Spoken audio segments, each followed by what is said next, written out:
এই দেখেন নদীবারে ভুট্টা ক্ষেত, হ্যাঁ খেতালা মালিক আছে। আল্লাহর রহমতে হ্যাঁ আমার ফসল অনেক ভালো হয়েছে। কত কষ্ট করে আমি ওই ফসলটা করছিলাম, এই ফসলের ভিতরে কোনো পানি দেওয়া যাচ্ছিল না। আল্লাহর রহমতে একদিন বৃষ্টি মুষ্টি হয়ে আমার ফসল অনেক সুন্দর হয়েছে।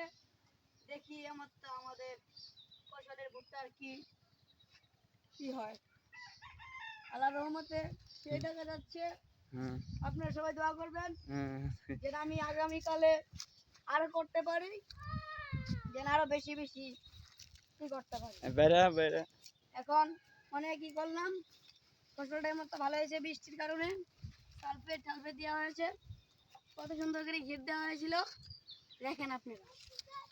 এখন আমি যাচ্ছি এই নদীর পাড় দিয়ে, কত কষ্ট করে মানুষ করছে, আপনারা সবাই দেখছেন। ফসলটাও কত সুন্দর হয়েছে। কুমড়া অনেক মাসের ভুট্টা মুট্টা কাটা শেষ হয়েছে, আমারটা হয় নাই, আমারটা বেশিরভাগ পানি দেওয়া হয় নাই, কি দেওয়া হয় নাই, এগুলোর কারণে